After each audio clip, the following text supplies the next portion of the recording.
Welcome them up to the front. If you all could join me in welcoming as well.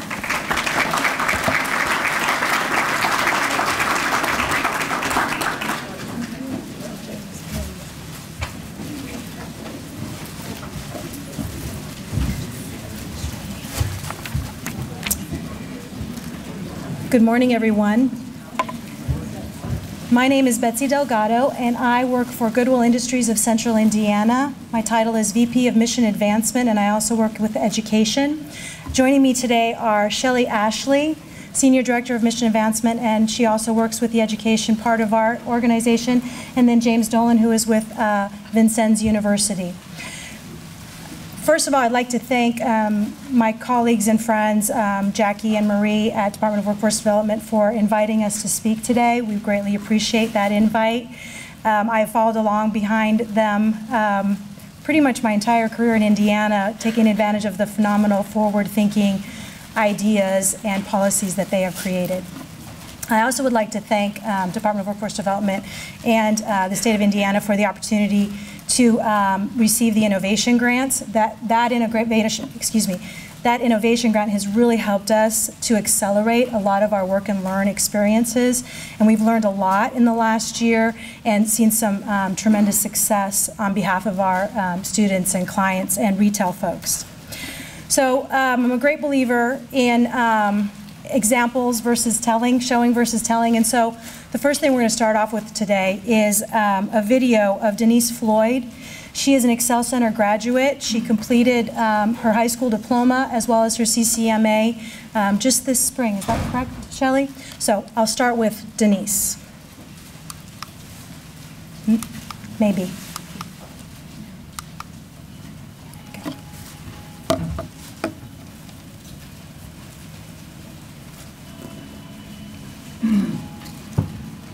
I just was going through a time when I was work, but I don't want to go back to our previous job. Not that it wasn't a nice job, not that it happened, it's just I was never going to be able to make enough money.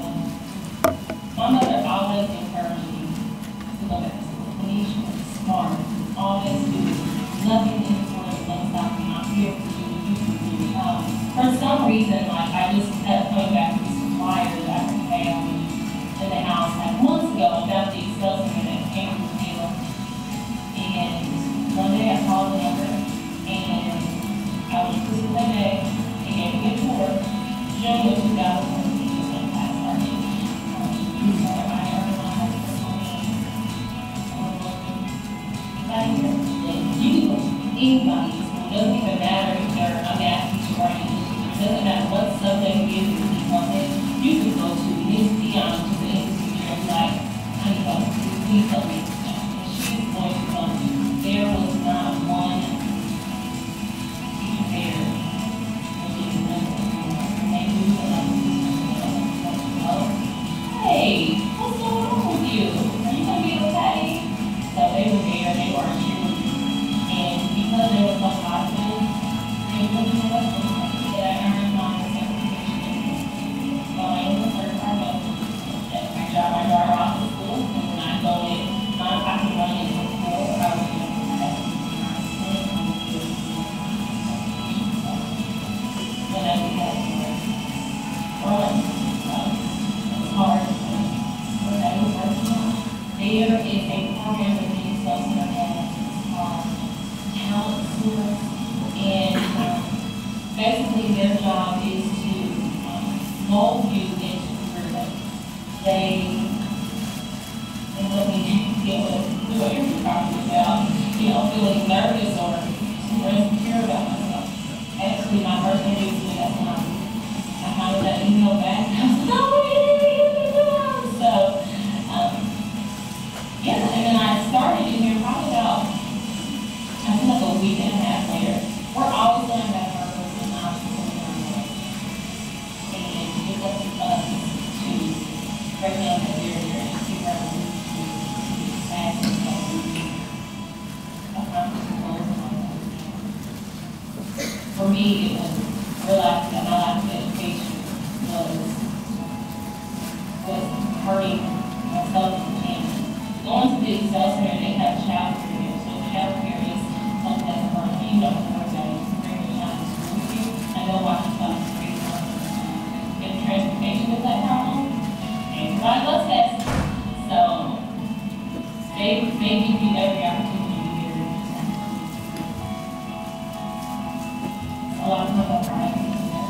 and you just install it and do what you gotta do. A year and a half or a year of school, that's great. You get that off our page. Well, they got to if you know, that's awesome.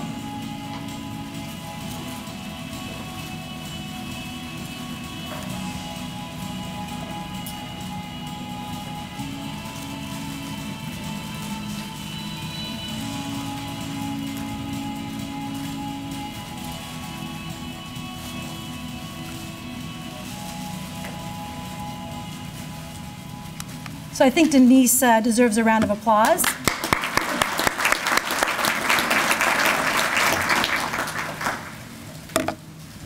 I would like to just take you through the journey that Denise took. So she is a single mom.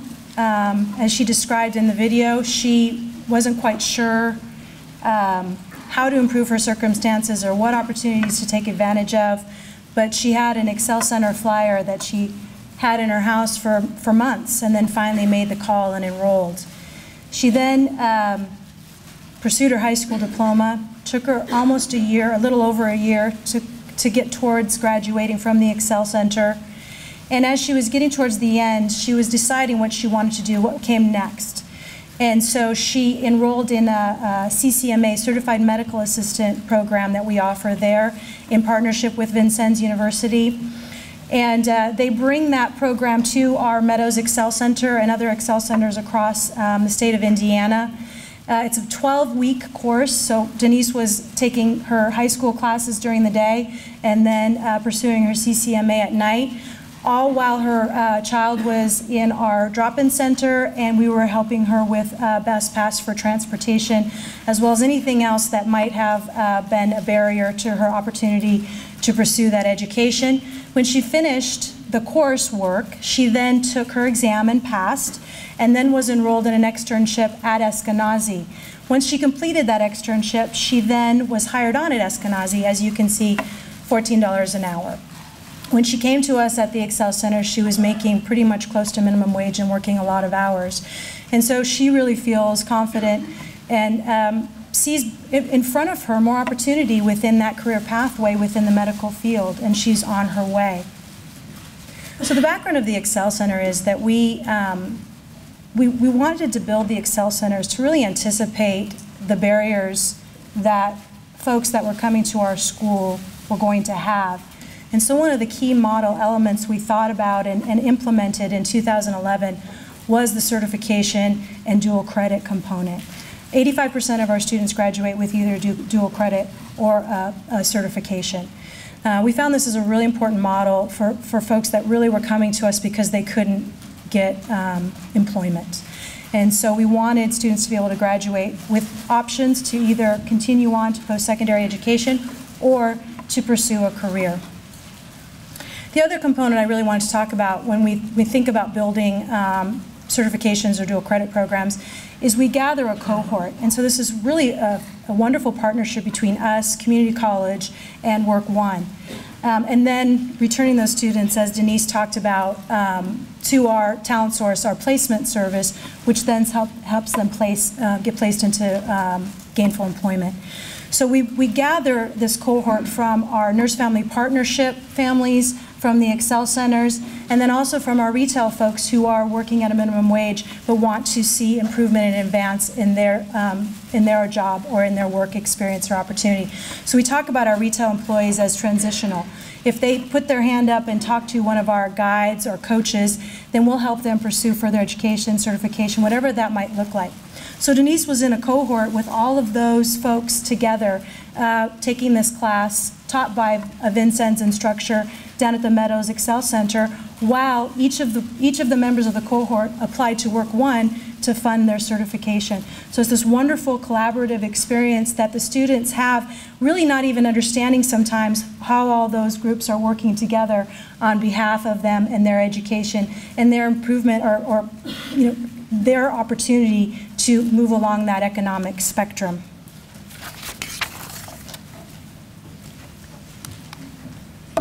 I do want to encourage all of you to think when you're thinking about work-based learning or work and learn experiences, one of the things we did at first was try to create work-based experiences, internships and externships that earned credit. And although that is a wonderful way to go, and one of the ways that we go, I think our aha moment was when we thought about, well, what do the employers want and what's best for our students? And we discovered that some flexibility within those opportunities was really important. And so we stopped only saying that you can only do an internship or a work-based learning experience if it's credit-bearing, and discovered that when we did that, the employers were very happy because there were a number of ways, there were a myriad of ways that they could partner with us, from a week job shadowing to a month job experience to a paid or unpaid internship. There were a lot of different ways that they could then partner with us versus the very rigid, only to gain credit. So I implore all of you to think about that, to think about what your students need and possibly what the employers are looking for, so that you have a wider opportunity to partner and do work-based learning. I will tell you some data that we are seeing out of students and clients that have participated in our innovation grant, and that is we have a couple different streams going. And within our Goodwill family, if we don't do an internship and we simply take people and place them into work out of any of our programming, we're averaging about $10 to $11 in wages per hour. We're finding preliminarily after this last year that after they've done an internship, they're averaging about $13 an hour. So we really see value in internships, externships, work-based learning, and really encourage you all to think outside the box on behalf of your students and the employers that you're partnering with. Now I'm bring Shelley Ashley up to continue. So like Betsy mentioned, we were the recipients of one of the innovation grants this past year, and this slide really just highlights some of our employer partners that we were able to link with students who had opportunities, work-based experience opportunities, and those do vary, like Betsy mentioned, from a paid internship, unpaid internship. Some of them are job shadows. Like she mentioned, Eskenazi is on there, Denise, and several of our students who went through the clinical Certified Medical Assistant program were able to link up with Eskenazi for those opportunities. We've had farm techs participate in work and learn opportunities at St. Vincent's, Walgreens, Community Hospital East, and a wide variety of other places. So we're really excited about the kinds of opportunities that we've been able to provide. And a little later in the presentation, we're going to get into a little bit more specific information and showcase some of those students. One of the things that we are excited about that we are launching as a new pilot is our internship model in our retail stores. So Goodwill of Central Indiana has a pretty wide coverage base. We're in about 27 counties, and we have about 57 retail stores. So you can imagine that provides us a pretty solid foundation for linking a need in the retail world for good labor with students we have in our schools who need employment. If you're like us, many of our students not only need a job, but they don't have any kind of job experience to put on their resume. So we saw this as a good fit, trying to launch this internship program so we can marry the two needs within our organization. You can see we've kind of grouped it into two areas, kind of our backroom experience for the within the retail stores. That gives students the opportunity to have experience in customer service, decision making, quality control, sorting, and that kind of thing. And then there's also an opportunity within the sales floor to kind of broaden that scope, get into more organization, merchandising, sorting, and again, customer service. So this is a really great opportunity that we're able to provide our students with, and it gives them that real skill development, practical experience, and income, and also the opportunity to earn high school credit. So this is something that we're just starting, and we're really excited to see where we can go in this direction. As we're thinking over the last 14 months or so since we had received the innovation grant about what have we learned, what are some of the challenges that we've encountered and faced, we kind of put together this list, and as any of you who might be considering developing a program, or no matter where you are in the development process, these are some really critical factors. One of them, and our folks from Jay County referenced it already, is the buy-in piece and how to get buy-in from staff and students and really increase the understanding. I think some of you, at least, were probably at the National Career Pathway Network Conference a couple weeks ago in Dallas. And there was a session there where this topic came up, and the topic of buy-in, and I thought it was a really good point. One of the most critical factors is the teacher. So Seth, I commend you for your work in really being that link between the students and the staff and all stakeholders to understand the importance and the value of that. I'm not going to go through every point on this particular slide, but I did want to just highlight a few. The idea of clear expectations for both the student and the employer partner is another important piece. Students need boundaries. They need to know clearly what the expectations are for them so they can perform to that level. And in the same way, the employers need to know what is it that we are asking of them as an employer partner. So I would just put that out there that as you're developing programs, be mindful of that, make sure there's clarity in it so that all partners can kind of be on the same page as in terms of those expectations. Another important piece is data collection, and this is one piece that I don't think you could spend too much time on. Really diving into what are the measurables, what are the outcomes that you want to capture, how is it going to be housed, who's going to be responsible for the data and the data integrity. Are you strictly capturing wage information? Are you capturing if a student is offered a job? That is one actually piece of this whole work and learn model that I'm not sure we anticipated, but more often than not, we had employers say, we want to skip that and just direct hire them. So that was one of those things that we've had to kind of sort through and determine, are there cases where the student is ready for that, or are there cases where no, we need to still take full advantage of that work and learn kind of more structured transition step. So that's just, the data collection is something that is a really critical piece. I know at Goodwill, we have our schools which use a student management system, and then we have our corporate side which uses a whole nother data collection system. So marrying the two data systems has been a challenge, and but it's an important challenge that we've had to really take a look at to make sure that we're not losing information. And one of the other pieces about the data is the follow along, because there's a really good opportunity for 6 months, a year, 2 years down the road to follow up with the students who participated and really capture good information about their experience and the results. So you have to make sure that you plan for that kind of data collection and progress all along the way. And the one other item I wanted to mention on here, and I think there was a question earlier to our friends at Jay County, was about the transportation. Transportation and childcare are two real factors. We serve at Goodwill, the majority of our students are 18 and older. So transportation and childcare are two very real issues that we face.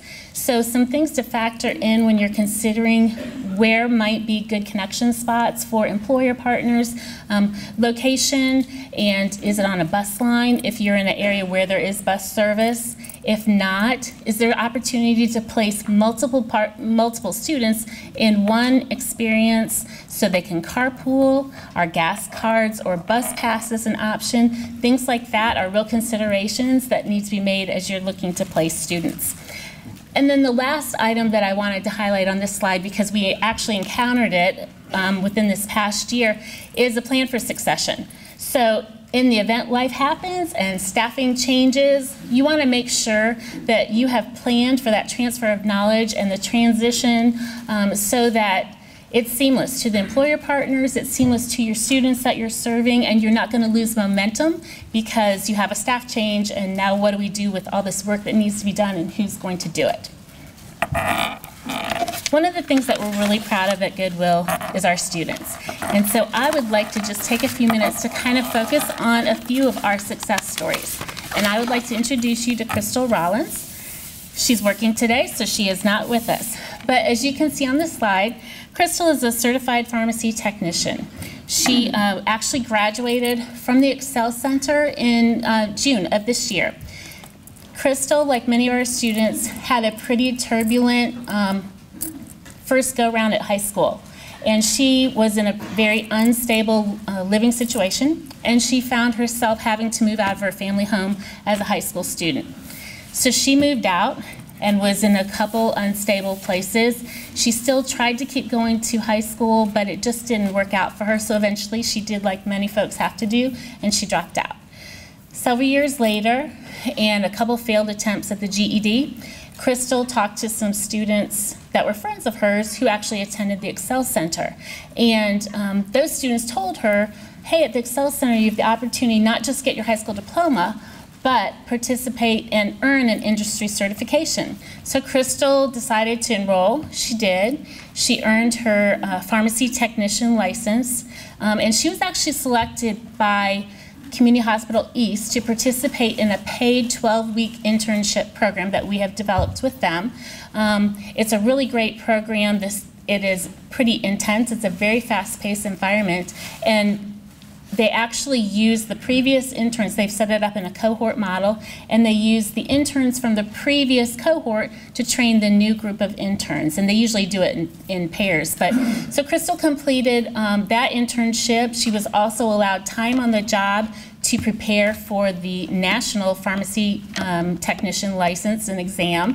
So she has utilized that with the mentors that she works with in the Pharm Tech department. The great news is Crystal was offered a full-time permanent job with Community Hospital East upon completion of her internship. But she also was offered another job because Crystal she has worked for the last 4 years at another hospital in Indianapolis. She worked her way up from housekeeping to she was the manager of the copy room. And then when she completed the Pharm Tech license and her internship, the hospital where she'd been employed for 4 years said, hey, come work for us. We have a full-time opportunity for you, making $13.50 an hour. So that is something that we're really proud of and really thankful that she was able to take advantage of that opportunity. And she actually, I spoke with her yesterday, she has that opportunity and a couple others which she is weighing. So I'm not sure which one she's going to go with, but she's got options, which is something that she has not had before. So that's a really great story.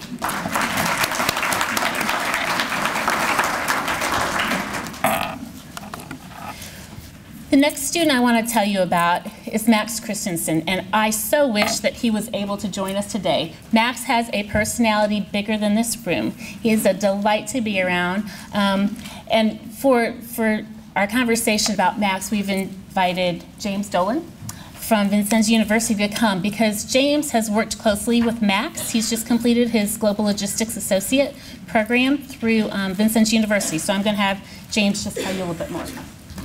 Thanks, Shelley. So as she was talking about, Max is a force. And if you can't tell from his 8-foot frame, 300 pounds in that foot, it's closer to probably 6'6", he is a force. He's energetic, he's engaging, he's inquisitive. But the problem was, for most of Max's life, that force has been more like a wrecking ball. And he jumped into one thing and knocked something down, and he couldn't really find any momentum. When he enrolled at the Excel Center, they were able to focus that force. They were able to get him engaged in the classroom, and they were able to get him inquisitive with his teachers and able to work with his peers. So I applaud what the Excel Center did with Max because they took that force and they made him laser focused. But where a lot of other operations or schools may have lost Max, the Excel Center realized that they had to get him out of the classroom. He couldn't just learn in the classroom. So the Excel Center engaged with Vincennes University, specifically our Voltec program in Plainfield. That's our Vincennes University Logistics Training and Education Center. That's why we call it Voltec. And that was designed to get Max the education, but also the experience. That experience in this case was work-based learning. We operate a 40,000 square foot warehouse out in Plainfield where students learn, for example, the cohort that Max and his peers went through. They're learning their Global Logistics Associate, which is an industry-recognized credential, and they go out into the warehouse and actually demonstrate those skills. So Max had a lot of those skills. He had a little bit of this and a little bit of that, but applying that knowledge in a fully functioning warehouse where we actually process real product, we're able to connect those dots and see Max have that laser focus.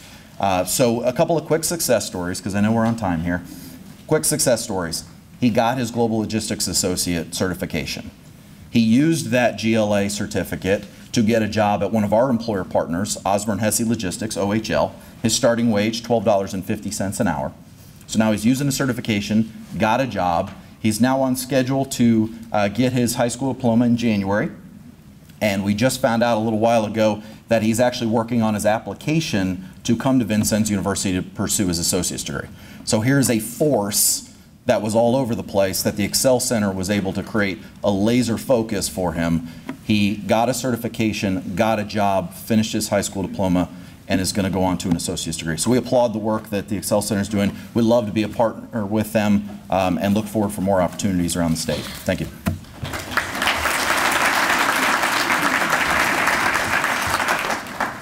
And thank you, James and Vincennes. We appreciate the partnership with you as well. I don't know if any of you recognize this man or if you remember the story of James Robertson. It was in the news last spring. He was the gentleman who lived in Detroit who would walk about 20 miles a day to get to his job that paid just over $10 an hour. You may be familiar with that story. Well, I would like to introduce you to Jameris Gillum. Jameris Gillum is an Excel Center graduate. He graduated in 2014. And although his story is not quite as extreme as James, it definitely is a story that demonstrates perseverance, hard work, and a really amazing work ethic. Jameris lives on the east side of Indianapolis, and we were able to connect him with one of our employer partners on the northwest side of Indianapolis. For those of you who may or may not be familiar with the Indianapolis area, that's going to involve, if you're taking public transportation like Jameris has to, because he did not have transportation at this time,